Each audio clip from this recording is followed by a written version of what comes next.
I'm Nick Price. I'm a local chef and restaurateur here in Belfast. We're in St George's Market. Every Saturday this becomes a specialty food market. We're completely surrounded by wonderful food. I'm going to introduce you to some of the people that make this market special. This is all local seaweed from all local Antrim, stuff, yeah? yes, all local stuff from Drumnagarea, Ballygally.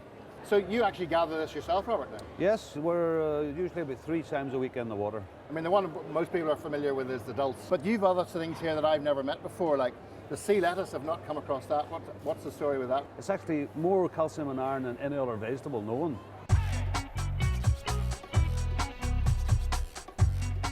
So where do you source all your cheeses, Trevor?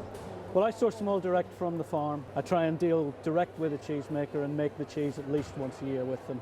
I see you actually have Jane Murphy's hard-out Sala goat's cheese, but she doesn't let it out of her sight too often, does she? No, I think we're very lucky to have it up here. Yeah, I think I sort of started insisting that she gives me some every time. So, tell us all about these sausages then. Old family business and all that? Old family business. What we've done is we've basically taken a 120-year-old family butchery business and specialised in making gourmet sausages. Real difference here purely is the meat content and the texture of the casing.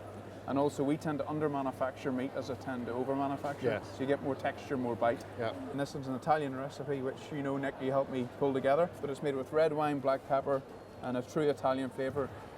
Believe it or not, we would sell in the region of about 30 to 40% of these sausages to Italian people in Belfast. That's not bad for two Ulstermen, is it? We've done very well.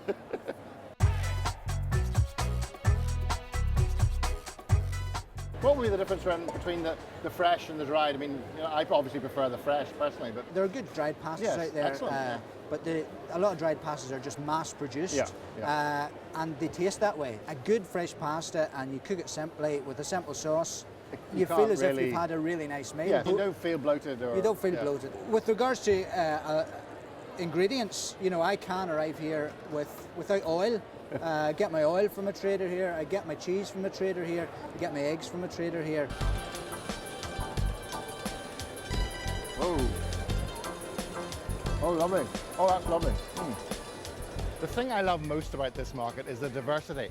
We've got all sorts of things happening. We've got veg here. And what's this over here? There's a whole pig on a spit. What sort of a weight of a pig is here?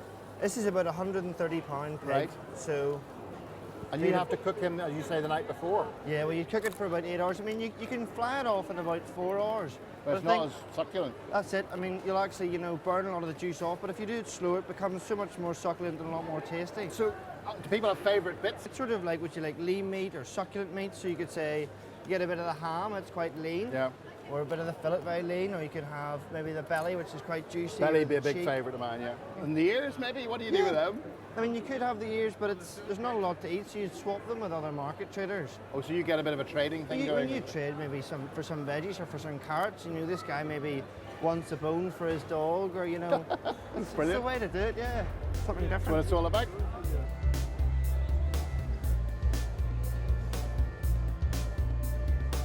Cupcakes. This is a new departure, is it, for you? Or have you been making them secretly all your life? Or? No, I have baked all my life. Yeah. And having spent months of opening glossy mags and seeing cupcakes everywhere, I thought, we need this in Belfast. Yeah, absolutely. Yes.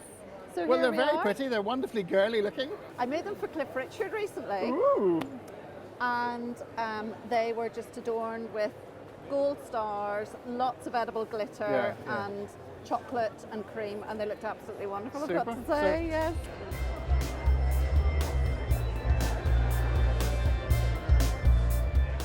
The eggs, do you think people can tell the difference? I mean, I certainly do think you can, but... well, from an anecdotal point of view, absolutely. I get customers coming back. And I remember when we first started here, there's an old lady I gave some eggs to, and she came back really grumpy the following week and said, do you remember those eggs you got me last week? And I said, yeah, was there something wrong? She said, my husband said not to come back into the house without them this week. Without them? Because we are the farm, there's nobody between us and the customer. There's no distributor, there's no wholesaler. This was laid on the farm, packed, brought in the truck, straight up, here I am, you're getting it. It's as fresh as that.